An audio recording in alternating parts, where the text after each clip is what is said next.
ಖಡಕ್ ಕರ್ನಾಟಕದ IPS officer ಆಗಿದ್ದವರು. ಎಲ್ಲರಿಗೂ ತೋರಿಸ್ತೀನಿ ಒಬ್ಬ ಫೇಲ್ ಆದ ವಿದ್ಯಾರ್ಥಿ ಏನು ಸಾಧನೆ ಮಾಡಬಹುದು.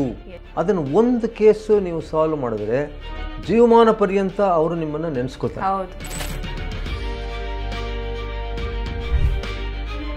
ತಮ್ಮ ಆಸ್ತಿ ಮೌಲ್ಯ ಎಷ್ಟಿದೆ ಅನ್ನೋದನ್ನ ವೆಬ್ಸೈಟ್ ಅಲ್ಲಿ ಹಾಕಿರೋ ಪ್ರಥಮ ಆಫೀಸರ್ ಇವರು. ನಾನು 2009ರಲ್ಲಿ ಆಸ್ತಿ ವಿವರ ಕೊಟ್ಟೆ. ಇವಾಗ 2025. ಅದು ಹಾವು ಏಣಿ ಆಟ ಥರ. ಟಫೆಸ್ಟ್ ಇಂಟರ್ವ್ಯೂ ಯಾವ್ದು ಗೊತ್ತಾ? UPSCನೂ ಅಲ್ಲ, ಅಮೆಝಾನ್ ಅವ್ರು ಮಾಡ್ತಾರೆ. Gamble with lot of calculation. ನೀ ಜೀವನದಲ್ಲಿ ಏನಾದರೂ ಆಗಬೇಕಾದ್ರೆ ಕಲೆಕ್ಟರ್ ಆಗಬೇಕು, ನಹಿತೋ ಕಂಡಕ್ಟರ್. ಫೇಲ್ಯೂರ್ಸ್ ತುಂಬ ಆಗುತ್ತೆ, ತುಂಬ ಅಂದರೆ ತುಂಬ ಆಗುತ್ತೆ. ನಿಮ್ಮಿಂದ ನಾನು ಇವತ್ತು ಊಟ ಮಾಡ್ತಾ ಇದ್ದೀನಿ ಅಂತ ಹೇಳಿದ್ನಲ್ಲ, ಅದು ಆ ತೃಪ್ತಿ, ಆ ಸಮಾಧಾನ ನಿಮಗೆ ಎಷ್ಟು ದುಡ್ಡು ಕೊಟ್ಟು ಸಮಾಧಾನ ಬರಲ್ಲ. ಏನಾದರೂ ಆಗು, ಮೊದಲು ಮಾನವನಾಗು. ಹಲೋ, ನಮಸ್ಕಾರ. ಓಪನ್ ಹಾರ್ಟ್ ವಿತ್ ಸಭಾಗೆ ನಿಮ್ಮೆಲ್ಲರಿಗೂ ಪ್ರೀತಿಯ ವೆಲ್ಕಮ್. ಸೊ ಮತ್ತೊಂದು ಇನ್ಸ್ಪೈರಿಂಗ್ ಪಾಡ್ಕಾಸ್ಟ್ ಜೊತೆಗೆ ನಾನು ಬಂದಿದ್ದೀನಿ. ಸೊ ಇಲ್ಲಿ ವಿಶೇಷವಾಗಿರುವಂಥ ಅತಿಥಿ ಇರ್ತಾರೆ. ಆ ಅತಿಥಿಗಳಿಂದ ಒಂದು ಸಣ್ಣ ಬದಲಾವಣೆ ಅವರ ಮಾತಿನ ಮೂಲಕ ನಿಮ್ಮ ಲೈಫಲ್ಲಿ ಸಣ್ಣ ಸ್ಪಾರ್ಕ್ ಮೂಡಿದ್ರು ಈ ಕಾರ್ಯಕ್ರಮ ಮಾಡ್ತಿರೋದಕ್ಕೂ ಸಾರ್ಥಕ ಆಗುತ್ತೆ ಅನ್ನೋದು ನಿಮ್ಮೆಲ್ಲರಿಗೂ ಗೊತ್ತು. ಸೊ ಹಾಗಾಗಿ ಮತ್ತೊಬ್ಬ ಸ್ಪೆಷಲ್ ಆಫೀಸರ್ನ, ಖಡಕ್ ಆಫೀಸರ್ನ ನಾನು ಸ್ಟುಡಿಯೋಗೆ ಬರಮಾಡಿಕೊಂಡಿದ್ದೀನಿ. ಸೊ ಅವರು IPS ಆಫೀಸರ್. 30 ವರ್ಷ ಅವರು IPS ಆಫೀಸರ್ ಆಗಿ ಸಾವಿರಾರು ಕೇಸ್ಗಳನ್ನು ಹ್ಯಾಂಡಲ್ ಮಾಡಿದ್ದಾರೆ. ವೀರಪ್ಪನ್ನಂತಹ ಕೇಸನ್ನು ಲೀಡ್ ಮಾಡಿದಂತಹ IPS ಆಫೀಸರ್ ನನ್ನ ಜೊತೆಗಿದ್ದಾರೆ. ನಿಮಗೆ ಒಂದು ಸಣ್ಣ ಕ್ಲೂ ಕೂಡ ಸಿಕ್ಕಿರ್ಬೋದು. ಸೊ 30 ವರ್ಷ ಸರ್ವಿಸ್.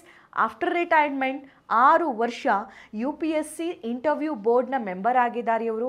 ಅದಾದ ನಂತರ 8 ವರ್ಷ ಸತತವಾಗಿ UPSC ಇಂಟರ್ವ್ಯೂನ ಫೇಸ್ ಮಾಡೋದು ಹೇಗೆ ಅನ್ನೋದ್ರ ಬಗ್ಗೆ ಸಾಕಷ್ಟು ವಿದ್ಯಾರ್ಥಿಗಳಿಗೆ ಕೋಚಿಂಗ್ ಕೊಡ್ತಾ ಬಂದಿದ್ದಾರೆ. ಇದುವರೆಗೂ 2500ಕ್ಕೂ ಹೆಚ್ಚು ವಿದ್ಯಾರ್ಥಿಗಳಿಗೆ ಕೋಚಿಂಗ್ ಕೊಟ್ಟಿದ್ದಾರೆ. ಅದರಲ್ಲಿ 200ಕ್ಕೂ ಹೆಚ್ಚು ಜನ IAS IPS ಆಫೀಸರ್ ಆಗಿದ್ದಾರೆ. ಅವ್ರನ್ನ, ನಾಡನ್ನು ಹೆಮ್ಮೆ ಪಡೋ ಥರ ಮಾಡಿದ್ದಾರೆ. ಸೊ ಅವ್ರನ್ನ ವೆಲ್ಕಮ್ ಮಾಡೋಣ.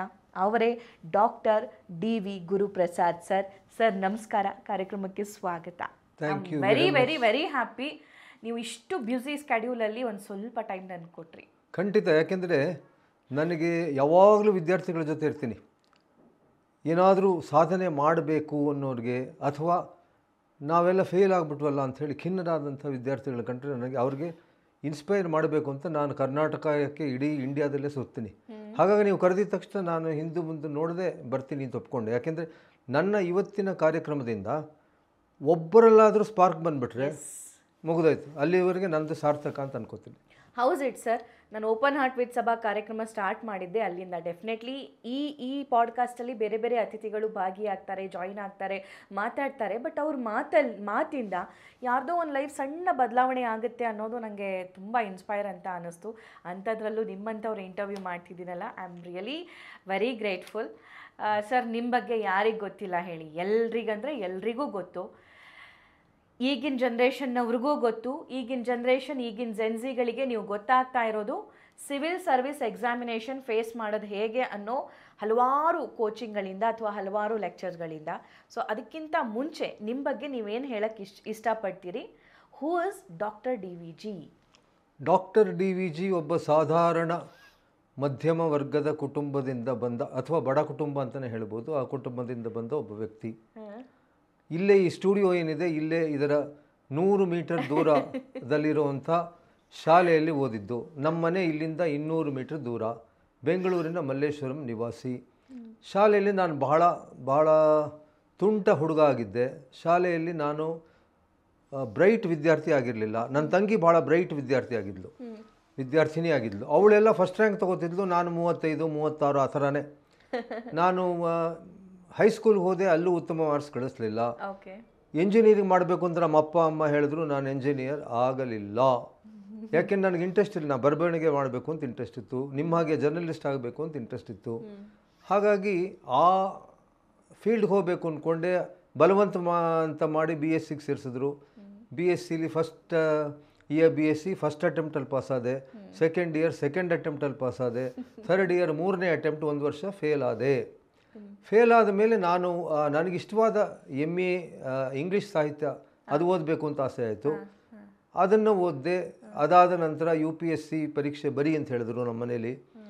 ಎಲ್ಲರಿಗೂ ತೋರಿಸ್ತೀನಿ ಒಬ್ಬ ಫೇಲ್ ಆದ ವಿದ್ಯಾರ್ಥಿ ಏನು ಸಾಧನೆ ಮಾಡಬಹುದು. ಆ ಒಂದು ಛಲದಿಂದ ನಾನು ಬರೆದೆ, ಬಹಳ ಅಭ್ಯಾಸ ಮಾಡಿದೆ. ದಿನಕ್ಕೆ ಬರೀ ಲೈಬ್ರರಿಯಲ್ಲೇ ಕಾಲ ಕಳೆದೆ, 12 ಗಂಟೆ ಕಾಲ. ಆ ಪರೀಕ್ಷೆಯಲ್ಲಿ ಫಸ್ಟ್ ಅಟೆಂಪ್ಟಲ್ಲಿ ನಾನು IPS ಆದೆ. ನನಗೆ IAS ಆಗಬೇಕು ಅಂತ ಮನಸ್ಸಿತ್ತು, ಹೀಗಾಗಿ ಬಿಟ್ಬಿಟ್ಟೆ. ತಿರ್ಗಾ 2ನೇ ವರ್ಷ ಬರೆದೆ, Indian revenue service income tax ಆಯಿತು, ಅದನ್ನು ಬಿಟ್ಟೆ. 3ನೇ ವರ್ಷ ಕಡೆಯದು, ಅದು ಬಿಟ್ಟರೆ ಇನ್ನೇನು ಇಲ್ಲ. ಕಡೆ ಅಟೆಂಪ್ಟಲ್ಲಿ ಮತ್ತೆ IPS ಆದೆ. 2 ವರ್ಷ IPS. ನಾ ಮೊದಲೇ ಸೇರಿಕೊಂಡಿದ್ದರೆ ಈಗ 35 ವರ್ಷ ನಾನು IPS ಅಲ್ಲಿದ್ದೆ. ಇನ್ನೂ 2 ವರ್ಷ ಎಕ್ಸ್ಟ್ರಾ ಸಿಗೋದು, 37 ವರ್ಷ ಸಿಗ್ತಿತ್ತು. ಇದು ಇಲ್ಲಿವರೆಗೆ ನಾನು ಮಾಡಿದ್ದು. ನಾನು ಫೇಲ್ ಆದಂಥ ಒಬ್ಬ ಆರ್ಡಿನರಿ ವಿದ್ಯಾರ್ಥಿ, ಏನೂ ಅಸಾಧಾರಣ ಸಾಧನೆ ಏನು ಮಾಡಿಲ್ಲ. ಕೆಲವರು ನಾನು ಸಾಧನೆ ಮಾಡಿದ್ದೀನಿ ಅಂತಾರೆ, ಸಾಧನೆ ಮಾಡೋದು ಬಹಳ ಇದೆ. ಕೇವಲ IPS ಪಾಸ್ ಮಾಡೋದು ಸಾಧನೆ ಅಲ್ಲ. ಸಾಧನೆ ಬೇಕಾದಷ್ಟಿದೆ. ಆದರೆ ಮಕ್ಕಳು, ವಿದ್ಯಾರ್ಥಿಗಳು ಈಗಿನ ಕಾಲದಲ್ಲಿ ಬರೀ ಸಿವಿಲ್ ಸರ್ವಿಸಸ್ ಅಂತಾನೆ ಅದೊಂದು ಟ್ರೆಂಡ್ ಆಗಿಬಿಟ್ಟಿದೆ.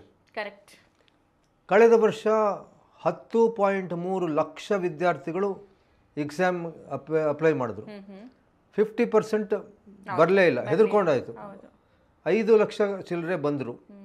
ಅದರಲ್ಲಿ ಸುಮಾರು 14,000 ಜನ ಇಂಟರ್ವ್ಯೂ ಮೇನ್ಸಿಗೆ ಬಂದರು. ಅದರಲ್ಲಿ ಒಂದು 3,000 ಜನ ಇಂಟರ್ವ್ಯೂ ಸ್ಟೇಜಿಗೆ ಬಂದರು. ಆ 3,000ದಲ್ಲಿ 1,000 ಜನ ಸೆಲೆಕ್ಟ್ ಆದರು. ಆ 1,000 ಜನ ಎಲ್ಲರೂ IASಗೆ ಆಗಲಿಲ್ಲ.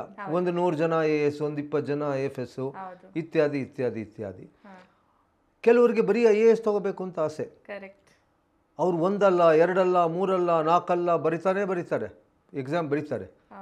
ನನಗೆ ಬಹಳ ಆಶ್ಚರ್ಯ ಅನ್ನೋದು, ವಿದ್ಯಾರ್ಥಿಗಳು ಮೊದಲನೇ ಸಲ ಫೇಲ್ ಆದ ತಕ್ಷಣವೇ ನನಗೆ ಸಿವಿಲ್ ಸರ್ವಿಸೇ ಬೇಡ ಅಂತ ಬಿಟ್ಬಿಡ್ತಾರೆ.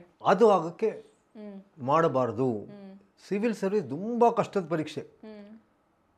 ನಮ್ಮ ಮಹೀಂದ್ರ ಅವ್ರು ಹೇಳಿದ್ರು, ವರ್ಲ್ಡಲ್ಲಿ the most difficult exam is the civil service, Indian civil service exam. ಇಷ್ಟು ಪರೀಕ್ಷೆ ಯಾಕೆ ಇಷ್ಟು ಜನ ಹೋಗ್ತಾರೆ? 10 ಲಕ್ಷ ಜನ ಯಾತಕ್ಕೆ ಹೋಗ್ತಾರೆ ಅಂತ ಎಲ್ರಿಗೂ ಆಶ್ಚರ್ಯ ಆಗುತ್ತೆ. ಏನಿದೆ ಅದರಲ್ಲಿ? ಒಂದು ಹುಡುಗಿ ಕತೆ ಹೇಳ್ಬಿಡ್ತೀನಿ, ನನ್ನ ಕತೆನೂ ಹೇಳ್ತೀನಿ. ಮೊದಲು ನನ್ನ ಕತೆ ಹೇಳ್ತೀನಿ. ನಾನು ಯಾತಕ್ಕೆ ಅದಕ್ಕೆ ಹೋಗಕ್ಕೆ ಆಸೆ ಪಟ್ಟೆ ಅಂತ. ನಾನು ಪತ್ರಕರ್ತ ಆಗಬೇಕು ಅಂತ ಲಿಟ್ರೇಚರ್ ಮಾಡಿದೆ, ಪತ್ರಕರ್ತ ಆಗಿದ್ದೆ. ಒಂದು ಪೇಪರ್ಲಿ ನಾನು ರಿಪೋರ್ಟರ್ ಕಮ್ ಸಬ್ ಎಡಿಟರ್ ಆಗಿದ್ದೆ. ಆ ಸಮಯದಲ್ಲಿ ನಮ್ಮ ಅಪ್ಪ ಅಮ್ಮ ನನ್ನನ್ನು ಒಂದು ರಿಪಬ್ಲಿಕ್ ಡೇ ಪೆರೇಡ್ ಕರ್ಕೊಂಡೋದ್ರು. ನಾವೊಂದು ಜಿಲ್ಲಾ ಕೇಂದ್ರದಲ್ಲಿದ್ವಿ, ಬೆಂಗಳೂರಲ್ಲಿರುವಾಗ. ರಿಪಬ್ಲಿಕ್ ಡೇ ಪೆರೇಡ್ನಲ್ಲಿ ಫ್ಲ್ಯಾಗ್ ಹಾಸ್ಟಿಂಗ್ ಮಾಡೋರು ಆ ಜಿಲ್ಲಾಧಿಕಾರಿ. ಅವರು ಬಹಳ ಸುಮಾರು ಯಂಗ್ ಜಿಲ್ಲಾಧಿಕಾರಿ, ಸುಮಾರು 35 ವರ್ಷ ಆಗಿರ್ಬೋದು. ಅವರು ಫ್ಲ್ಯಾಗ್ ಹಾಸ್ಟಿಂಗ್ ಮಾಡಿದ್ರು. ಅವ್ರಿಗೆಲ್ಲ ಅಲ್ಲಿ ಬಂದ ಜನ ಎಲ್ಲ ಕೊಟ್ಟಂತಹ ಮರ್ಯಾದೆ, ಅವ್ರು ಹೇಗೆ ಬಂದರು, ಅವ್ರಿಗೆಲ್ಲರೂ ಸೆಲ್ಯೂಟ್ ಕೊಡ್ತಿದ್ದು, ಅದನ್ನು ನೋಡಿದೆ. ಓಹೋ, ಇಷ್ಟು ಸಣ್ಣ ವಯಸ್ಸಿನ ವ್ಯಕ್ತಿ ಇಂಥ ಎಲ್ಲ ಮರ್ಯಾದೆ ತಗೋತೀವಿ ಎಲ್ಲ ಜನದ ಹತ್ರ ಅಂತ. ಆ ಪೆರೇಡ್ ಮಾಡೋದು ನನ್ನ ಥರನೇ IPS ಅಧಿಕಾರಿ. ಅವ್ರು ಒಳ್ಳೆ ಸ್ಮಾರ್ಟ್ ಯೂನಿಫಾರ್ಮ್ ಹಾಕ್ಕೊಂಡು, ಅವ್ರು ತುಂಬ ಚಿಕ್ಕವರು, 25-24 ವರ್ಷ. ಅವರೆಲ್ಲ ಪೆರೇಡ್ ಮಾಡ್ಕೊಂಡು ಒಂದು 500 ಜನ ಪೆರೇಡ್ ಮಾಡ್ಕೊಂಡು ಸೆಲ್ಯೂಟ್ ಮಾಡಿದ್ರು. ಆಗ ನಮ್ಮ ತಂದೆ ಹೇಳಿದ್ರು, ನೋಡಪ್ಪ ನೀನು ಅಧಿಕಾರಿ ಆಗಬೇಕಾದ್ರೆ ಈ ಥರ ಆಗಬೇಕು. ಏನಿದೆ ಅವರಲ್ಲಿ, ಜಿಲ್ಲಾಧಿಕಾರಿಲಿ ಏನಿದೆ ಅಂತ ಕೇಳಿದೆ. ಜಿಲ್ಲಾಧಿಕಾರಿ ಏನಿಲ್ಲ ಅಂತ ಕೇಳಿದ್ರು. ನೋಡಪ್ಪ, ಇಡೀ ಸರ್ಕಾರದ ಪ್ರತಿನಿಧಿ ಅವರು. ನಿಮ್ಗೆ ಎಷ್ಟು ವರ್ಷ ಆವಾಗ? ಆಗ 21 ವರ್ಷ, 21 years. ಅವರು ಇಡೀ ಸರ್ಕಾರದ ಪ್ರತಿನಿಧಿ. ಅವರು ಸರ್ಕಾರದ ಕಾರ್ಯಕ್ರಮಗಳನ್ನು ಜನಕ್ಕೆ ಮುಟ್ಟಿಸ್ತಾರೆ. ನಿಮ್ಮ ಹಳ್ಳಿಲಿ ಬೋರ್ವೆಲ್ ಕೊಡ್ತಾರೆ, ಶಾಲೆ ಇಲ್ಲ ಅಂದರೆ ಶಾಲೆ ಕೊಡ್ತಾರೆ, ಸ್ಕಾಲರ್ಶಿಪ್ ಕೊಡ್ತಾರೆ. ಕೊಡೋದೆಲ್ಲ ಏನು ಬೇಕಾದರೂ ಸರ್ಕಾರದ ಏನು ಬೇಕಾದ್ರೂ ಅವ್ರನ್ನೇ ಕೇಳಬೇಕು. ಅವ್ರಿಗೆ ಅಪರಿಮಿತ ಅಧಿಕಾರ ಇದೆ. ಇವತ್ತು ಜಿಲ್ಲಾಧಿಕಾರಿ ಆಗಿದ್ದಾರೆ, ನಾಳೆ ಇಂಡಸ್ಟ್ರೀಸ್ ಡಿಪಾರ್ಟ್ಮೆಂಟ್ಗೆ ಹೋಗ್ತಾರೆ, ನಾಡಿದ್ದು ಅಗ್ರಿಕಲ್ಚರ್ಗೆ ಹೋಗ್ತಾರೆ, ಆಚರಣೆ. ಸೊ ವೈವಿಧ್ಯತೆ ಏನಿದೆ ಅವರ ಕೆಲಸದಲ್ಲಿ, ಆ ವೈವಿಧ್ಯತೆ ಸರ್ಕಾರದ ಯಾವುದೇ ಕೆಲಸದಲ್ಲಿ ಸಿಗೋಲ್ಲ ಅಂತ. ನಮ್ಮ ತಂದೆನೂ ಸರ್ಕಾರಿ ಅಧಿಕಾರಿ ಆಗಿದ್ದರು. ನಮ್ಮ ತಂದೆ ಜಿಲ್ಲಾ ಅಗ್ರಿಕಲ್ಚರ್ ಆಫೀಸರ್, ಬೇಸಾಯ ಇಲಾಖೆ ಡೈರೆಕ್ಟರ್ ಆಗಿದ್ದರು. ಹಾಗಾಗಿ ನಾವೆಲ್ಲ ಅವ್ರು ಸರ್ ಅಂತೀವಿ. ನನಗಿಂತ ವಯಸ್ಸಲ್ಲಿ ಅವ್ರು ಭಾಳ ಚಿಕ್ಕವರು, ಎಲ್ಲರೂ ಸರ್ ಅಂತ ಹೇಳ್ತಾರೆ. ಅಷ್ಟು ಚಿಕ್ಕ ವಯಸ್ಸಲ್ಲಿ ಅಷ್ಟು ಸಾಧನೆ ಮಾಡಿದ್ದಾರೆ. ಆ ಥರ ಸಾಧನೆ ಮಾಡಬೇಕಾದ್ರೆ IAS ಪರೀಕ್ಷೆ ಪಾಸ್ ಮಾಡಬೇಕು, ತುಂಬ ಕಷ್ಟದ ಪರೀಕ್ಷೆ. ಸೊ ಇದರಲ್ಲಿ 2 ಅನ್ನಿಸ್ತು. ಒಂದು, ಈ ಒಂದು ಹುದ್ದೆ ಏನಿದೆ, ಈ ಹುದ್ದೆಗೆ ನಮ್ಮ ದೇಶದಲ್ಲಿ ಅಪರಿಮಿತ ಪವರ್ ಇದೆ. ಅಪರಿಮಿತ ರೆಸ್ಪೆಕ್ಟ್ ಇದೆ. ಹೌದು. ಹಾಗಾಗಿ ಸಮಾಜ ಸೇವೆ ಮಾಡೋಕ್ಕೆ ಬಹಳ ಅವಕಾಶ ತುಂಬ ಇದೆ. ಇದು ಒಂದು ಸೂಕ್ತವಾದ ಹುದ್ದೆ. ಎರಡನೇ ತುಂಬ ಮುಖ್ಯವಾದದ್ದು, ನಮ್ಮ ದೇಶದಲ್ಲಿ ಏನಾಗುತ್ತೆ ಅಂದರೆ, ಯಾವುದೇ ಹುದ್ದೆ ಹೋಗ್ಬೇಕಾದ್ರೆ ನನಗಾಗಲ್ಲ, ಅದಕ್ಕೆ ವಶೀಲಿ ಇರಬೇಕು, ರೆಕಮೆಂಡೇಶನ್ ಇರಬೇಕು, ನಮ್ಮ ಓನ್ ಪ್ರತಿಭೆಯಿಂದ ನಮಗೆ ಕೆಲಸ ಸಿಗೋಲ್ಲ ಅಂತ ನೀವು ಎಲ್ಲರೂ ಅಂದ್ಕೊಂಡ್ಬಿಡ್ತೀವಿ. ನಮ್ಮ ಓನ್ ಪ್ರತಿಭೆಯಿಂದ ಯಾವುದೇ ಥರವಾದ ವಶೀಲಿ ಇಲ್ಲದೆ, ಯಾವುದೇ ಥರವಾದ ಇನ್ಫ್ಲೂಯೆನ್ಸ್ ಇಲ್ಲದೆ, ಯಾವುದೇ ಥರವಾದ ನೀವೇನೂ ಮಾಡದೆ ನಿಮ್ಮ ಕೇವಲ ಪ್ರತಿಭೆ ಒಂದರಿಂದ ಪಾಸ್ ಮಾಡುವಂತಹ ಪರೀಕ್ಷೆ UPSC ಎಕ್ಸಾಮ್. ಈಗ ಇದು ಇದೆ, ಏನು IIT JEE ಪರೀಕ್ಷೆ ಕೂಡ ಆ ಥರದ್ದೇ ಪರೀಕ್ಷೆ. ಈ ಥರ ಆಗಿರೋದ್ರಿಂದ ಇದಕ್ಕೆ ಹೋಗಬೇಕು. ಎಲ್ಲೋ ಒಂದು ತಲೆಯಲ್ಲಿ ನಾನು ಈ ಥರ ಜಿಲ್ಲಾಧಿಕಾರಿ ಆಗಬೇಕು, ಈ ಥರ ಸೆಲ್ಯೂಟ್ ತಗೋಬೇಕು, ಈ ಥರ ಭಾಗವಹಿಸಬೇಕು, ಸಭೆಯಲ್ಲಿ ಗೌರವ ಗಳಿಸಬೇಕು ಇತ್ಯಾದಿ ಇತ್ತು. ಅದೇ ಇನ್ನೊಂದು ಕತೆ ಹೇಳ್ತೀನಿ. ಒಬ್ಬಳು ಹುಡುಗಿ ಅಂಜಲಿ ಅಂತ SSLC ಓದ್ತಾ ಇದ್ಲು. ಅವಳ ಶಾಲೆ ಜಿಲ್ಲಾಧಿಕಾರಿ ಕಚೇರಿ ಪಕ್ಕದಲ್ಲೇ, ಅದೇ ರೋಡಲ್ಲಿತ್ತು. ಪ್ರತಿದಿನಾನು ಅವಳು ಜಿಲ್ಲಾಧಿಕಾರಿ ಮೇಲ್ಗಡೆ ಟಾಪ್ ಲೈಟ್ ಹಾಕ್ಕೊಂಡಿರೋ ಕಾರಲ್ಲಿ ಸೈರನ್ ಹೋಗೋದು ಮಾಡ್ತಿದ್ಲು. ಅದು ನೋಡಿದ ತಕ್ಷಣ ಅವಳಿಗೆ ನಾನು ಜಿಲ್ಲಾಧಿಕಾರಿ ಆಗಬೇಕು ಅಂತ ಆಸೆ ಆಯಿತು. ಮನೆ ತುಂಬ ಬಡ ಹುಡುಗಿ, ಅವಳು ಆಗೋಕ್ಕೆ, ಜಿಲ್ಲಾಧಿಕಾರಿ ಆಗೋಕ್ಕೆ ನೀನು ಹೆಂಗೆ ಆಗ್ತೀಯಾ ಅಂತ ಎಲ್ಲ ಕೇಳಿದ್ರು. ಅವಳಿಲ್ಲ, ನಾನು ಆಗ್ತೀನಿ ಅಂತ ಹೇಳಿದ್ಲು. SLC ಪರೀಕ್ಷೆಯಲ್ಲಿ ಫಸ್ಟ್ ರ್ಯಾಂಕ್ ಬಂದಳು. PUCನಲ್ಲಿ ತಮಿಳ್ನಾಡು, ಅವಳು PUC ಫಸ್ಟ್ ರ್ಯಾಂಕ್ ಬಂದಳು. ಅದಾದಮೇಲೆ ಎಂಜಿನಿಯರಿಂಗ್ ಓದಬೇಕು ಅಂತ ಹೋದ್ಲು. ಎಂಜಿನಿಯರಿಂಗ್ ಆಗಲ್ಲ ಅಂತ ಬೇರೆ ಏನೋ ಸೇರಿಸಿದ್ರು. ಡಿಗ್ರಿ ಆಗಿದ ತಕ್ಷಣ ಅವ್ರ ತಂದೆ ಮದುವೆ ಮಾಡಿಬಿಟ್ರು. 19 ವರ್ಷಕ್ಕೆ ಮದುವೆ ಮಾಡ್ಕೊಂಡ್ಳು. ಯಾರನ್ನು ಮದುವೆ ಮಾಡ್ಕೊಂಡ್ಳು? ಒಬ್ಬ ಪೊಲೀಸ್ ಕಾನ್ಸ್ಟೇಬಲ್ನ. ಪೊಲೀಸ್ ಕಾನ್ಸ್ಟೇಬಲ್ ಜೊತೆ ಈಗ ನಾನು ಹೇಗೆ ಹೋಗಿದ್ನೋ ಅದೇ ಥರನೇ ಅವಳು ಆ ಕಾನ್ಸ್ಟೇಬಲ್ ಜೊತೆ ಪೆರೇಡ್ಗಳಿಗೆ ಹೋಗೋದು. ಪ್ರತಿ ಶುಕ್ರವಾರ ಪೆರೇಡ್ ನಡೆಯುತ್ತೆ. ಅವಳ ಗಂಡ ಪೆರೇಡ್ ಮಾಡೋವಾಗ ಯಾರಿಗೆ ಸೆಲ್ಯೂಟ್ ಮಾಡ್ದ? ಜಿಲ್ಲೆ SP ಗೆ. ಅವನು ಕಾಕಿ ಯೂನಿಫಾರ್ಮ್ ಹಾಕ್ಕೊಂಡು. ಆಗ ಅವಳಿಗೆ ಆದರೆ DC ಆಗಬೇಕು, ಇಲ್ಲ ಅಂದರೆ SP ಆಗಬೇಕು ಅಂತ ಇದು ಮಾಡಿ ಗಂಡನ ಕೇಳಿದ್ಲು, ನಾನು ಆಗಬೇಕು ಅಂತ. ಅವಳಿಗಷ್ಟಲ್ಲಾಗಲೇ ಒಂದು ಮಗುವಾಗಿತ್ತು. ನನ್ನ ಮಗುವಾಗಿದೆ, ಪರವಾಗಿಲ್ಲ, ನೀನು ಹೋಗು, ಪರೀಕ್ಷೆಗೆ ಹೋಗು ಅಂತ. ಫಸ್ಟ್ ಟೈಮ್ ಅಟೆಂಪ್ಟ್ ಆದ್ಲು, ಫೇಲ್ ಆದ್ಲು. ಸೆಕೆಂಡ್ ಟೈಮ್ ಮಾಡಿದ್ಲು, ಫೇಲ್ ಆದ್ಲು. ಥರ್ಡ್ ಟೈಮ್ ಮಾಡಿದ್ಲು. ತಮಿಳ್ನಾಡವರು ನಿನಗೊಂದು ಕೋಚಿಂಗ್ ಕೊಡ್ತೀವಿ ಅಂತ ಫ್ರೀ ಕೋಚಿಂಗ್ ಕೊಟ್ಟರು. ಈಗ ನಮ್ಮಲ್ಲಿ OBC, SC, ST, ಮೈನಾರಿಟೀಸ್ ಇವರಿಗೆಲ್ಲ ಸರ್ಕಾರ ಫ್ರೀ ಕೋಚಿಂಗ್ ಕೊಡುತ್ತೆ. 1 ಪೈಸಾನು ಖರ್ಚು ಮಾಡೋದು ಬೇಡ. ಅವ್ರಿಗೆ ವಸತಿ, ಊಟ, ತರಬೇತಿ ಎಲ್ಲ ಕೊಟ್ಟು ಟ್ರೈನಿಂಗ್ ಕೊಡುತ್ತೆ. ಅದಕ್ಕೊಂದು ಪ್ರವೇಶ ಪರೀಕ್ಷೆ ಬರೀಬೇಕಷ್ಟೆ. ಅದು ತೊಗೊಂಡ್ಳು ಅವಳು. ಅದು ತೊಗೊಂಡ್ಲು, ತಿರ್ಗಾ ಹೋದ್ಲು, ತಿರ್ಗಾ ಆಗಲಿಲ್ಲ. ತಮಿಳ್ನಾಡು ಪಬ್ಲಿಕ್ ಸರ್ವಿಸ್ ಕಮಿಷನ್ಗೆ ಹೋದ್ಲು. ಅವಳು ಯಾವುದು ಕ್ಲಾಸ್ 2 ಸಿಕ್ತು. ಆಯಿತು ಬಿಡು, ಕ್ಲಾಸ್ 2 ಹೋಗು ಅಂತ ಹೇಳ್ದ ಅವಳು ಗಂಡ. ಅವಳು ಕ್ಲಾಸ್ 2 ಹೋದಾಗ, ಇಲ್ಲ ನಾನು ಸಿವಿಲ್ UPSCನೇ ಪಾಸ್ ಆಗಬೇಕು ಅಂದು. ಮತ್ತೆ UPSC ಅಪಿಯರ್ ಆದ್ಲು, ಫೇಲ್ ಆದ್ಲು. ಲಾಸ್ಟ್ ಟೈಮ್ ಅಪಿಯರ್ ಆದ್ಲು, UPSC ಪಾಸ್ ಆದ್ಲು. ಇವಾಗ ಅವಳು ಮಹಾರಾಷ್ಟ್ರದಲ್ಲಿ IGP ಆಗಿದ್ದಾಳೆ. ನಮ್ಮ ಸ್ಟೂಡೆಂಟ್ ಅಲ್ಲ, ಅವಳು IGP ಆಗಿದ್ದಾಳೆ. ನನ್ನ ಸ್ಟೂಡೆಂಟ್ ಇಬ್ಬರು, ನಿಮ್ಮ ಥರನೇ ಇಬ್ಬರು ಹುಡುಗಿಯರು. ಈಗ ಒಬ್ಬಳು ಅಂಡಮಾನ್ ನಿಕೋಬಾರ್ಗೆ ಹೋಗಿದ್ದಾಳೆ, ಒಬ್ಬಳು ಅರುಣಾಚಲ್ ಪ್ರದೇಶಕ್ಕೆ ಹೋಗಿದ್ದಾಳೆ. ಇಲ್ಲೇ ಕರ್ನಾಟಕದವ್ರು, ಒಬ್ಬಳ ಹೆಸರು ಶ್ರೀದೇವಿ ಅಂತ, ಒಬ್ಬಳ ಹೆಸರು ಶ್ರುತಿ ಅಂತ. ಹೋದ ವರ್ಷ, ಈ ವರ್ಷ ನಾನು ಟ್ರೈನ್ ಮಾಡಿದ 15 ಜನ ಹೋದರು. 12 ಜನ ಫಾರೆಸ್ಟ್ ಸರ್ವಿಸ್ಗೆ ಹೋದರು, 3 ಜನ ಸಿವಿಲ್ ಸರ್ವಿಸ್ಗೆ ಹೋದರು. ನನಗೇನು ಖುಷಿಯಾಗುತ್ತೆ ಅಂದರೆ, ನಾನು ತರಬೇತಿ ಕೊಟ್ಟವರು ಈ ರೀತಿ ಅವರ ಏನು ಬೇಕು ಅಂತ ಉದ್ದೇಶ ಅದು ಸಾಧಿಸಿ ಒಂದು ಕಡೆ ಹೋಗಿ ಯೂನಿಫಾರ್ಮ್ ಹಾಕ್ಕೊಂಡು ಒಂದು ಅಧಿಕಾರ ಚಲಾಯಿಸೋದು ನೋಡಿದ್ರೆ ಆ ಖುಷಿ ಏನಿದೆ ಅದು ಬೇರೆ ಯಾವುದು ಸಿಗೋಲ್ಲ. It is spreading towards you. ಅದನ್ನ ಯಾತಕ್ಕೆ ಈಗ ನಿಮ್ಮದು ಒಪ್ಕೊಂಡೆ ಅಂದರೆ, ಇದು ಎಲ್ರಿಗೂ ಗೊತ್ತಿಲ್ಲ. ತುಂಬ ಜನ ಎಲ್ಲೋ ಹಳ್ಳಿ ಕಡೆ ಇರ್ತಾರೆ, ಅವ್ರು ಯಾವುದೋ ಒಂದು ಕೋಚಿಂಗ್ ಕ್ಲಾಸ್ ಸೇರಿಬಿಟ್ರೆ ಪಾಸ್ ಆಗಿಬಿಡ್ತೀವಿ ಅಂತ ಗೊತ್ತಾ. ಅದಾಗಲ್ಲ. ಬರೀ ಕೋಚಿಂಗ್ ಕ್ಲಾಸ್ ತೊಗೊಂಡು ನಮಗೆ ಇನ್ನೊಬ್ಬ ಕೋಚಿಂಗ್ ಕ್ಲಾಸ್ಗೆ ಹೋದ, ಕೋಚಿಂಗ್ ಕ್ಲಾಸ್ ದುಡ್ಡು ತುಂಬ ಜಾಸ್ತಿ, 1.5 ಲಕ್ಷ 2 ಲಕ್ಷ ಕೊಡಬೇಕು. ಅಷ್ಟೆಲ್ಲ ಹಣ ಕೊಟ್ಟು 1 ವರ್ಷ 2 ವರ್ಷ 3 ವರ್ಷ ಏನೂ ಆಗದೆ ವೇಸ್ಟ್ ಆಗ್ತಾರಲ್ಲ, ಆಗ ಅವರಿಗೆ ಖಿನ್ನತೆ ಬರುತ್ತೆ.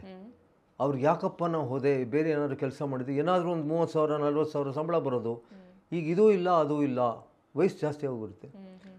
ಹಾಗಾಗಿ ಇದರಲ್ಲಿ ಒಂದು ಈ ಸಿವಿಲ್ ಸರ್ವೀಸಲ್ಲಿ ಒಂದು ಅಟ್ರ್ಯಾಕ್ಷನ್ ಇದೆ.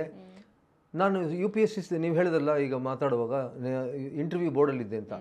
ನಾನು UPSC ಇಂಟರ್ವ್ಯೂ ಬೋರ್ಡಲ್ಲಿದ್ದಾಗ ಒಬ್ಬ ವಿದ್ಯಾರ್ಥಿ ಬಂದಿದ್ದ. ಅವನು ನಾನು ಕೇಳಿದ ಪ್ರಶ್ನೆ ನಿಮ್ಗೆ ಹೇಳ್ತೀನಿ. ಅವನು IBM ಅಮೆರಿಕ IBM ಅಲ್ಲಿ ಉತ್ತಮ ಕೆಲಸದಲ್ಲಿದ್ದ. ಅವನು ಒಂದು ವರ್ಷಕ್ಕೆ 3 ಕೋಟಿ ರೂಪಾಯಿ ಸಂಬಳ. 3 ಕೋಟಿ. ಆ 3 ಕೋಟಿ ಸಂಬಳ ಒಂದು ಬಿಟ್ಬಿಟ್ಟು ನಾನು IAS ಮಾಡ್ತೀನಿ ಅಂತ ಹೇಳಿ IAS ಮಾಡೋಕ್ಕೆ ಡೆಲ್ಲಿಗೆ ಬಂದ. ಎಂಥ ಒಳ್ಳೆ ಮನೆ, ಕಾರು ಗಿರು ಎಲ್ಲ ಇತ್ತು, ಎಲ್ಲ ಬಿಟ್ಟು ಡೆಲ್ಲಿಗೆ ಬಂದ. ಡೆಲ್ಲಿಗೆ ಬಂದ ತಕ್ಷಣ ಅವನು ಪರೀಕ್ಷೆಗೆ ತಯಾರಿ ಮಾಡ್ದ. ಫಸ್ಟ್ ಟೈಮ್ ಫೇಲ್ ಆದ, ಸೆಕೆಂಡ್ ಟೈಮ್ ಫೇಲ್ ಆದ, ಥರ್ಡ್ ಟೈಮ್ ಟ್ರೈ ಮಾಡ್ದ, ಥರ್ಡ್ ಟೈಮ್ ಪಾಸ್ ಆಗಿ ಅವನು. ನಾನು ಅವನು ಕೇಳಿದೆ ಇಂಟರ್ವ್ಯೂನಲ್ಲಿ, ಅಲ್ಲ ಕಣಯ್ಯ ನೀನು 3 ಕೋಟಿ ರೂಪಾಯಿದು ಸಂಬಳ ಇಟ್ಕೊಂಡಿದ್ಯಾ, ಅದೆಲ್ಲ ಬಿಟ್ಬಿಟ್ಟು ಇಲ್ಲಿ ಅಮೇರಿಕಲ್ಲಿ ಇರ್ತೀವಿ, ನಮ್ಮ ಎಲ್ಲ ಇಂಡಿಯನ್ಸು ನಾವು ಅಮೇರಿಕಾಗೆ ಹೋಗ್ತೀನಿ ಅಂತೆಲ್ಲ ಭಾಳ ಕನಸು ಕಾಣ್ತಾರೆ, ನೀನು ಅಲ್ಲೇ ಇದೆಯಾ, ಎಲ್ಲ ವೈಭೋಗ ಇದೆ ನಿನಗೆ, ಅದು ಬಿಟ್ಟು ಇಲ್ಲಿ ಯಾವುದೋ ಒಂದು ಹಳ್ಳೀಲಿ ಯಾವುದೋ ಒಂದು ಮೂಲೆಯಲ್ಲಿ ಅರುಣಾಚಲ್ ಪ್ರದೇಶ, ನಾಗಾಲ್ಯಾಂಡು ಅಂಥ ಜಾಗದೆಲ್ಲ ಹೋಗಿ ಬರ್ತೀಯಾ ಅಂತ ಕೇಳಿದೆ. ಇಲ್ಲ ಸರ್, ಇಲ್ಲಿ ನನಗೆ ತೃಪ್ತಿ ಸಿಗುತ್ತೆ, ನನಗೆ ಇದರಲ್ಲಿ ತೃಪ್ತಿ ಸಿಗಲಿಲ್ಲ. ಸಂಬಳ ಬಂತು, ಅಮೇರಿಕಲ್ಲಿದ್ದೆ, ಎಲ್ಲ ಇದ್ದೆ, ಜನಕ್ಕೆ ಏನಾದರೂ ಮಾಡದೆ ಅನ್ನೋ ತೃಪ್ತಿ ಇರಲಿಲ್ಲ. ಈ ಒಂದು ಸಿವಿಲ್ ಸರ್ವಿಸ್ ಒಂದರಲ್ಲೇ ನೀವು ಕಣ್ಣೀರು ಒರೆಸ್ತೀರ. ತುಂಬ ಜನ ತೊಂದರೆ ನಿಮ್ಮ ಹತ್ರ ಬರ್ತಾರೆ.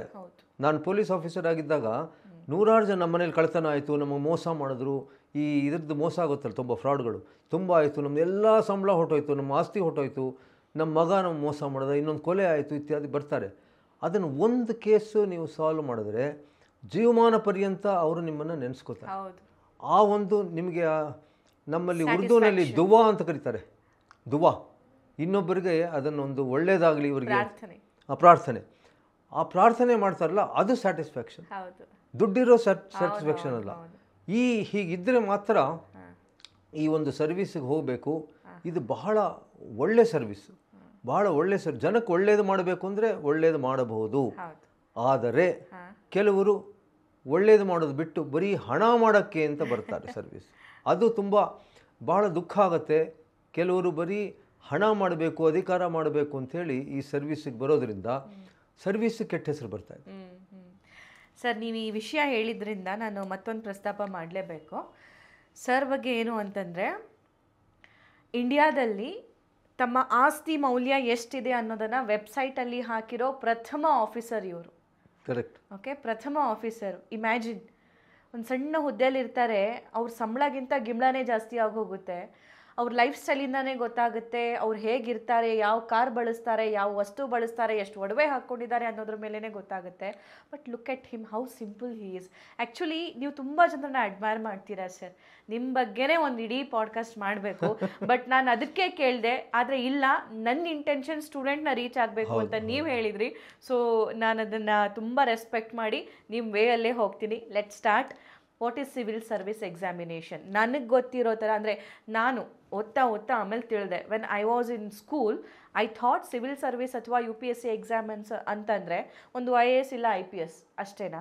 ಇಲ್ಲ ಇಲ್ಲ ಇಲ್ಲ ಇಲ್ಲ ಇಲ್ಲ ಇಲ್ಲ CSC UPSC ಅವರು ಪ್ರತಿ ವರ್ಷವೂ ಸುಮಾರು 25 ಬೇರೆ ಬೇರೆ ಎಕ್ಸಾಮ್ ಕಂಡಕ್ಟ್ ಮಾಡ್ತಾರೆ.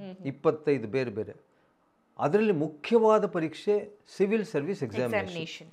ಸಿವಿಲ್ ಸರ್ವಿಸ್ ಎಕ್ಸಾಮಿನೇಷನ್ನಲ್ಲಿ ಸುಮಾರು ಒಂದು 12ರಿಂದ 14 ಇಲಾಖೆಗಳ ಗೆಸ್ಟೆಡ್ ಆಫೀಸರ್ಗೆ ಈ ಒಂದು ಪರೀಕ್ಷೆ ನಡೆಯುತ್ತೆ. ಇದರಲ್ಲಿ ಇಂಡಿಯನ್ ಫಾರಿನ್ ಸರ್ವಿಸ್ ಇರ್ಬೋದು, ಅಡ್ಮಿನಿಸ್ಟ್ರೇಟಿವ್ ಸರ್ವಿಸ್ ಇರ್ಬೋದು, ಪೊಲೀಸ್ ಸರ್ವಿಸ್ ಇರ್ಬೋದು, ರೆವಿನ್ಯೂ ಸರ್ವಿಸ್ ಇರ್ಬೋದು, ಆಡಿಟೆಡ್ ಅಕೌಂಟ್ ಸರ್ವಿಸ್ ಇರ್ಬೋದು, ಇತ್ಯಾದಿ ಇತ್ಯಾದಿ, ರೈಲ್ವೆ ಅಕೌಂಟ್ ಸರ್ವಿಸ್ ಇತ್ಯಾದಿ ಎಲ್ಲ ಇರುತ್ತೆ. ಇದು ಒಂದು. ಎರಡನೇದು UPSCನೇ ನಡೆಸೋದು ಅತ್ಯಂತ ಮುಖ್ಯ ಪರೀಕ್ಷೆ.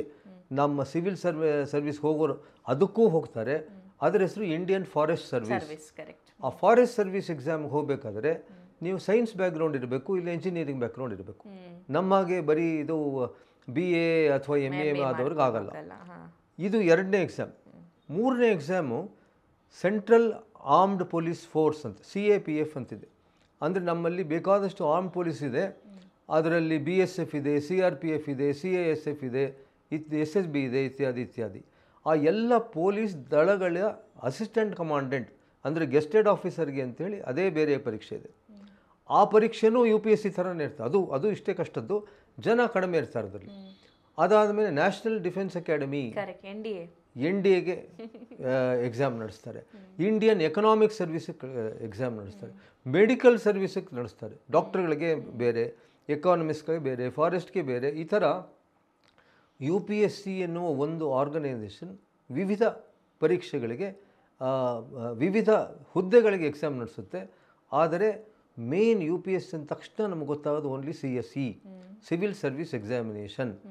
ನಮ್ಮಲ್ಲಿ ಕರ್ನಾಟಕದಲ್ಲಿ ಅಂದರೆ ನಿಮ್ಮ ಕೇಳುಗರಿಗೆ ನೋಡುಗರಿಗೆ ಗೊತ್ತಿಲ್ಲದೆ ಇರೋ ಪ್ರಾಬ್ಲಮ್ ಏನಂದರೆ, ಕೇವಲ ಸಿವಿಲ್ ಸರ್ವಿಸ್ ಎಕ್ಸಾಮ್ ಅಂದರೆ ಕೇವಲ IAS ಅಂತ ಅಂದ್ಕೊಂಡ್ಬಿಡ್ತಾರೆ. IAS IPS. ಅದು IAS IPS ಅಲ್ಲ, ಬೇರೆನೂ ಇದೆ. ಈಗ ನಾವು ಇನ್ಕಮ್ ಟ್ಯಾಕ್ಸ್ ಕಮಿಷನರ್ ನೋಡಿದ್ರು ಅವರು ಅದರಿಂದ ಬಂದಿರ್ತಾರೆ. ರೈಲ್ವೆ ಒಂದು ಡಿವಿಷನಲ್ ರೈಲ್ವೆ ಮ್ಯಾನೇಜರ್ ಇದೇ ಎಕ್ಸಾಮಿಂದ ಬಂದಿರ್ತಾರೆ. ಹೀಗೆ ಬೇರೆ ಬೇರೆ ಹುದ್ದೆಗೆ ಅದು ಎಕ್ಸಾಮ್ ಮಾಡಬಹುದು. ಅದರಲ್ಲಿ ಜಾಸ್ತಿ ಜನ ಹೋಗೋದು CSE. ಆದ್ದರಿಂದ ಅತ್ಯಂತ ಕಠಿಣ ಪರೀಕ್ಷೆ CSE. ಫಾರೆಸ್ಟ್ ಸರ್ವಿಸ್ಗಿಂತ ಕಠಿಣ. ಹೌದು, ಕಠಿಣ ಪರೀಕ್ಷೆ. ಬೇರೆ ಇದಕ್ಕಿಂತ ಕಠಿಣ. ಬಿಕಾಸ್ ಅಲ್ಲಿ number of applicants is small. ಹೌದು, ಇದಷ್ಟು ಇರೋದಿಲ್ಲ, ಇದು 1/10 ಇರುತ್ತೆ ಅಷ್ಟೇ. ಓಕೆ ಸರ್, ಪ್ರತಿ ವರ್ಷ ಲಕ್ಷಾಂತರ ಸ್ಟೂಡೆಂಟ್ಸ್ ಅಪಿಯರ್ ಆಗ್ತಾರೆ. ಅದರಲ್ಲಿ ಫಿಲ್ಟರ್ ಆಗಿ ಆಗಿ ಆಗಿ ಆಗಿ ಫಾರ್ ಎಕ್ಸಾಂಪಲ್ ನೀವೇ ಬಿಗಿನಿಂಗಲ್ಲಿ ಹೇಳೋ ಥರ 13 lakh ಅಪಿಯರ್ ಆದರು, ಅಪ್ಲೈ ಮಾಡಿದ್ರು, ಅರ್ಧ ಜನ ಅಪಿಯರ್ ಆಗ್ತಾರೆ. ಮೇನ್ಸಿಗೆ ಒಂದು 14,000 ಜನ ಬರ್ತಾರೆ. ಆಮೇಲೆ ಮತ್ತೆ ಫಿಲ್ಟರ್ ಆಗಿ 1,500 2,000 ಜನ ಸೆಲೆಕ್ಟ್ ಆಗ್ತಾರೆ. ಸರ್, ಈಗ ಅಪಿಯರ್ ಆಗಿ ಬಿಟ್ಟಿರ್ತಾರಲ್ಲ, ಅವ್ರ ಕತೆ ಏನಾಗುತ್ತೆ? ಓಕೆ, ಅಪಿಯರ್ ಆಗಿ ಬಿಡ್ತಾರಲ್ಲ, ಅದೇ ಇದೊಂಥರ ವಿಷವರ್ತುಲ ಅಂತ ನಾವೇನು ಕರಿತೀವಿ. ವಿಷವರ್ತುಲ. CSE ಪರೀಕ್ಷೆಗೆ ಹೋಗಬೇಕಾದವ್ರಿಗೆ ನಾನು ಒಂದು ವಾರ್ನಿಂಗ್ ಕೊಡ್ತೀನಿ. ಆ ವಾರ್ನಿಂಗ್ ಏನಂದರೆ, ಅದು ಹಾವು ಏಣಿ ಆಟ ಥರ. ಹೌದು, ನೀವು ಒಂದ್ಸಲ ಕೆಲವರು ಫಸ್ಟ್ ಅಟೆಂಪ್ಟಲ್ಲೇ ಪ್ರಿಲಿಮಿನರಿ ಪಾಸ್ ಆಗ್ತಾರೆ, ಮೇನ್ಸ್ ಕೊಟ್ಟೋಗ್ತಾರೆ, ಮೇನ್ಸಲ್ಲಿ ಫೇಲ್ ಆಗ್ತಾರೆ. ಸೆಕೆಂಡ್ ಅಟೆಂಪ್ಟ್ ಮಾಡ್ತಾರೆ, ಪ್ರಿಲಿಮಿನರಿನೇ ಬರೋಲ್ಲ. ಥರ್ಡ್ ಅಟೆಂಪ್ಟ್ ಬರ್ತಾರೆ, ಇವೆರಡೂ ಆಗುತ್ತೆ, ಇಂಟರ್ವ್ಯೂ ಆಗಲ್ಲ. ಫೋರ್ತ್ ಅಟೆಂಪ್ಟ್ ಇಂಟರ್ವ್ಯೂ ತನಕ ಹೋಗ್ತಾರೆ, ಪ್ರಿಲಿಮಿನರಿ ಫೇಲ್ ಆಗ್ತಾರೆ. ಹೀಗೆ ಇದನ್ನು ಹೇಳೋಕ್ಕೆ ಬರಲ್ಲ, ಯಾವ ಥರ ಇರುತ್ತೆ ಅಂತ ಹೇಳೋಕ್ಕೆ ಬರಲ್ಲ. ಇದು ಒಂಥರ ನಶ ಇದ್ದಾಗ ಒಂದ್ಸಲ ಅಪಿಯರ್ ಆಗಿಬಿಟ್ರೆ ಕಂಟಿನ್ಯೂಸ್ ಅಪಿಯರ್ ಆಗ್ತಾರೆ. ನಾನು ವಿದ್ಯಾರ್ಥಿನಿಯರಿಗೆ ಹೇಳೋದೇ ಅಷ್ಟೇ ಅಂದರೆ, ಇದು ಬಹಳ ಕಷ್ಟದ ಎಕ್ಸಾಮ್. ಇದು ಟ್ರಯಲ್ ಆ್ಯಂಡ್ ಎರರಲ್ಲಿ ಹೋಗಬೇಕು. ನೀವು ಆ ಪರೀಕ್ಷೆಗೆ ಅಪಿಯರ್ ಆಗಿದ ತಕ್ಷಣ ಸೆಲೆಕ್ಟ್ ಆಗ್ತೀವಿ ಅಂತ ಅಂದ್ಕೋಬೇಡಿ. ಬಹಳ ಕಷ್ಟದಿಂದ ದುಡಿಬೇಕು. ಎಷ್ಟೇ ಕಷ್ಟದಿಂದ ದುಡಿದ್ರೂ ಆಗದೇ ಇರಬಹುದು. ಫೇಲ್ಯೂರ್ಸ್ ತುಂಬ ಆಗುತ್ತೆ, ತುಂಬ ಅಂದರೆ ತುಂಬ ಆಗುತ್ತೆ. ಆ ಫೇಲ್ ಆದಾಗ ನೀವು ಖಿನ್ನರಾಗಬಾರ್ದು, ಗಿವ್ ಅಪ್ ಮಾಡಬಾರ್ದು. ಡೋಂಟ್ ಗಿವ್ ಅಪ್ ಅಂತ ಎಲ್ರಿಗೂ ಹೇಳ್ತೀವಿ. ಒಂದು ಸಲ ನೀವು ಗಿವ್ ಅಪ್ ಮಾಡಿಬಿಟ್ರೆ ಮತ್ತೆ ಬರೋಕ್ಕೆ ಸಾಧ್ಯನೇ ಇಲ್ಲ. ಹಾಗಾಗಿ ಪದೇ ಪದೇ ಟ್ರೈ ಮಾಡಬೇಕು. ನಾನು ವಿಜಯ ಕರ್ನಾಟಕ ಅವರು ಪ್ರತಿ ಸೋಮವಾರ VK ಮಿನಿ ಅಂತ ಬರೀತಾರೆ. ಆ VK ಮಿನಿ ನಾನು ತುಂಬ ಜನ ಕೇಳ್ತಾರೆ, ಸರ್ ನಾನು ಎಷ್ಟು ಅಟೆಂಪ್ಟ್ ಮಾಡಬೇಕು? ನಾನು ಹೇಳ್ತೀನಿ, ನೋಡಪ್ಪ 3 ಅಟೆಂಪ್ಟ್ ತನಕ ಮಾಡಿ. 3ರಲ್ಲೂ ಆಗದೆ ಹೋದರೆ ನೀವು ಕೆಲಸಕ್ಕೆ ಸೇರಿಕೊಳ್ಳೇಬೇಕು. ಯಾಕೆಂದ್ರೆ 6 ವರ್ಷ ನೀವು ಎಲ್ಲ ಬಿಟ್ಬಿಟ್ಟು ಆಮೇಲೆ ನೀವು ಕೆಲಸಕ್ಕೆ ಹೋದ್ರೆ ಯಾರೂ ತೊಗೊಳ್ಳಲ್ಲ. ನೀವು ಓವರ್ ಏಜ್ ಆಗಿರ್ತೀರ, ನಿಮ್ಮ ಕ್ವಾಲಿಫಿಕೇಷನ್ ಈಗ ನಮಗೆ ಸರಿ ಇಲ್ಲ ಅಂತಾರೆ. ಸೊ ಹಾಗೆ 3 ವರ್ಷ ಟ್ರೈ ಮಾಡಿ, ಆಗದೆ ಹೋದರೆ ಬೇರೆ ಕೆಲಸಕ್ಕೆ ಹೋಗಿ. ಆದ್ರೆ ಅಟೆಂಪ್ಟ್ ಇರೋ ತನಕ ನೀವು ಮಾಡ್ತಾನೇ ಇರಿ, ಇರೋ ತನಕ. ಬಟ್ ಕೆಲಸ ಮಾಡೋದು ಬಿಡಬೇಕು. ಅದು ಒಂದು. ಎರಡನೇದು, ಇನ್ನೊಂದು ನೀವೇನು ತಿಳ್ಕೊಬೇಕು ಅಂದರೆ, ಇದು ಒಂದೊಂದು ವರ್ಷ ಒಂದೊಂದು ಇರುತ್ತೆ ಟೋಟಲ್ ವೇಕೆನ್ಸೀಸ್. ಈ ವರ್ಷ 1000 ವೇಕೆನ್ಸಿ ಇದ್ದರೆ ಮುಂದಿನ ವರ್ಷ 900 ಇರ್ಬೋದು, ಅದರ ಮುಂದಿನ ವರ್ಷ 1200 ಇರ್ಬೋದು. UPSC ಇದು ರೇಷಿಯೋ ಪ್ರಪೋರ್ಷನ್ ಹೇಗೆ ಅಂದರೆ, 100 ವೇಕೆನ್ಸಿ ಇದ್ದರೆ ಅದಕ್ಕೆ 3 ಜನ ಇಂಟರ್ವ್ಯೂ ಕರೀತಾರೆ, 1:3. 100 ವೇಕೆನ್ಸಿ ಇದ್ದರೆ ಅದಕ್ಕೆ 10ರಿಂದ 12 ಟೈಮು ಇದು ಪಾಸ್ ಆಗ್ತಾರೆ, ಮೇನ್ಸ್. ಸೊ ಇದರಲ್ಲಿ ಹೆಂಗೆ ಅಂದರೆ ಕಟ್ ಆಫ್ ಬರುತ್ತೆ. ಹೌದು, ಈಗ ನೀವು ನಾವು BSc ಫೇಲ್ ಆದಾಗ 33 ಬಂತು, ಫೇಲ್ ಆದೆ. ಈಗ ಆ ಥರ ಇಲ್ಲವೇ ಇಲ್ಲ. ನೀವು ಎಷ್ಟು 50% ತೊಗೊಂಡು ಈ ಸಲ ಪಾಸ್ ಆಗ್ಬೋದು, 49ಕ್ಕೆ ನೆಕ್ಸ್ಟ್ ಟೈಮ್ ಪಾಸ್ ಆಗ್ಬೋದು. ಹಾಗಾಗಿ ಅದು ಹೇಳೋಕ್ಕೆ ಬರಲ್ಲ. It's also A gamble, not ಇದು. ಆದರೆ gamble with lot of calculation. Hard work ತುಂಬ ಮಾಡಬೇಕು, ತುಂಬ ಅಂದರೆ ತುಂಬ. ನೀವು ಅಪಿಯರ್ ಆಗಿ ಸೆಲೆಕ್ಟ್ ಆಗದೆ ಇರೋರಿಗೆ ಯು ಸೆಡ್ ವಿಷವರ್ತುಲ ಅಂತ ಅನ್ಬಿಟ್ಟು. ಆ ವಿಷವರ್ತುಲ ಏನು ಅಂತ ಹೇಳ್ತೀನಿ. ಅಪಿಯರ್ ಆಗಿ ಸೆಲೆಕ್ಟ್ ಇಂಟರ್ವ್ಯೂ ತನಕ ಹೋಗಿ ಸೆಲೆಕ್ಟ್ ಆಗದೆ ಇರೋರಿಗೆ UPSC ಹಲವಾರು ಆಪರ್ಚುನಿಟಿ ಕೊಡುತ್ತೆ. ಅವರ ಪ್ರತಿಭಾ ಸೇತು ಅಂತ ಒಂದು ಹೊಸ ಸ್ಕೀಮ್ ಇದೆ. ಇಂಟರ್ವ್ಯೂ ನಾನು ಹೇಳಿದ್ನಲ್ಲ, 3000 ಜನ ಇಂಟರ್ವ್ಯೂಗೆ ಬರ್ತಾರೆ, 1000 ಜನ ಸೆಲೆಕ್ಟ್ ಆಗ್ತಾರೆ, 2000 ಆಗಲ್ಲ. ಆ 2000 ಏನಪ್ಪ ಮಾಡೋದು? ಇಷ್ಟೆಲ್ಲ ಕಷ್ಟಪಟ್ಟು ಅವ್ರದ್ದೆಲ್ಲ ಆ್ಯಂಡ್ ದೇ ಆರ್ ಆಲ್ ಪ್ರತಿಭಾವಂತರು. ಹೌದೌದು. ನಮ್ಮ ಪ್ರತಿಭೆ ವೇಸ್ಟ್ ಆಗಬಾರ್ದು ಅಂತ ಹೇಳಿ ಸರ್ಕಾರ ಏನು ಮಾಡಿದ್ದಾರೆ ಅಂದರೆ, 2018 ಮಾಡಿದ್ರು, ಈ ವರ್ಷ ಹೊಸದಾಗಿ ರೀಲಾಂಚ್ ಮಾಡಿದ್ದಾರೆ. ಯಾರು UPSC ಇಂಟರ್ವ್ಯೂಗೆ ಬರ್ತಾರೆ, ಬಂದು ಸೆಲೆಕ್ಟ್ ಆಗಲಿಲ್ಲ, ಅವ್ರು ಕೇಳ್ತಾರೆ, ನಾವು ನಿಮ್ಮ ಹೆಸರನ್ನು ಬೇರೆ ಖಾಸಗಿ ಸಂಸ್ಥೆಗಳಿಗೆ ಸರ್ಕಾರಿ ಇಲಾಖೆಗಳು ಕೊಡಬಹುದಾ ಅಂತ ಕೇಳ್ತಾರೆ. ಓಕೆ. ಅವ್ರು ಹ್ಞೂ ಅಂತ ಹೇಳಿದ್ರೆ ಅವ್ರದ್ದು ಇಡೀ ಡಾಟಾಬೇಸನ್ನು ಒಂದು ಪ್ರತಿಭಾ ಸೇತು ಡಾಟಾಬೇಸಲ್ಲಿ ಹಾಕ್ತಾರೆ. ಯಾರು ಬೇಕಾದರೂ ಟಾಟಾಸ್ ಆಗಲಿ, ಮಹೀಂದ್ರ ಆಗಲಿ, ಯಾರು ಇನ್ಫೋಸಿಸ್ ಆಗಲಿ, ಯಾರು ಬೇಕಾದರೂ ಅದಕ್ಕೆ ಹೋಗ್ಬೋದು. ಅದು ಹೋಗಿ ಅದನ್ನು ನೋಡಿ ಇಂಥವ್ರು ಈಗ ಸಭಾ ಅವ್ರು ನನಗೆ ಇಂಟ್ರೆಸ್ಟ್ ಅಂದರೆ ನಿಮ್ಮ ಡೈರೆಕ್ಟಾಗಿ ಇಂಟರ್ವ್ಯೂ ಕೊಟ್ಟು ತೊಗೋಬೋದು. ಹಾಗಾಗಿ ಈಗ ನಾನೇ ಮೊನ್ನೆ ಹೇಳಿದ IPS ಶ್ರೀದೇವಿ ಅನ್ನೋಳು ಗುಜರಾತಲ್ಲಿ ಒಂದು ದೊಡ್ಡ ಬ್ಯಾಂಕಲ್ಲಿದ್ಲು, ಇಂಟರ್ವ್ಯೂ ಸೆಲೆಕ್ಟ್ ಆಗಲಿಲ್ಲ ಅಂತ. ಆಮೇಲೆ ಈಗ ಮತ್ತೆ ಸೆಲೆಕ್ಟ್ ಆದ್ಲು, IPS ಹೋದ್ಲು. ಹೀಗೆ ಪ್ರತಿಭಾವಂತರಿಗೆ ಅದಾಗತ್ತೆ. ಬೇರೆ ಪ್ರತಿಭಾವಂತರಿಗೆ ಅಕಸ್ಮಾತ್ ಹೋಗಲೇ ಇಲ್ಲ, ಇಂಟರ್ವ್ಯೂ ಹೋಗಲಿಲ್ಲ, ಅವ್ರೇನು ಮಾಡೋದು? ಅವ್ರಿಗೆ ಈಗ ಸದ್ಯಕ್ಕಂತೂ ಯಾವುದೇ ಥರದ ಅವಕಾಶ ಇಲ್ಲ. ನೀವು ಪ್ರೈವೇಟ್ಗೆ ಹೋಗಿ ನಾನು IAS ಮೇನ್ಸ್ ಫೇಲ್ ಆದೆ ಅಂದರೆ ಪರವಾಗಿಲ್ಲಪ್ಪ, ಫೇಲ್ ಆದೆ, ಈಗ ನಮ್ಮ ಕೆಲಸಕ್ಕೆ ಏನು ಬೇಕಾದ ಅರ್ಹತೆ ಇದೆಯಾ ಇಲ್ವಾ ಅಂತ ಕೇಳ್ತೀವಿ. ಅದಕ್ಕೆ ನಾನು ಆವಾಗಲೇ ಒಂದು ಮಾತು ಹೇಳಿದೆ, 3 ಸಲ ಟ್ರೈ ಮಾಡಿದ ಮೇಲೆ ಕೆಲಸಕ್ಕೆ ಜಾಯ್ನ್ ಆಗಿ ನಿಮ್ಮ ಒರಿಜಿನಲ್ ಏನಿದೆ ನಿಮ್ಮ ಅದಕ್ಕೆ ಜಾಯ್ನ್ ಆಗಿಬಿಡಿ. ಇದನ್ನೇ ನೆಚ್ಕೊಂಡ್ರೆ ಖಂಡಿತ ನಿಮಗೆ ಭಾಳ ದುಃಖ ಆಗುತ್ತೆ. ಆಮೇಲೆ ಅದನ್ನು ಮಾಡೋಕ್ಕೆ ಹೋಗ್ಬೇಡಿ.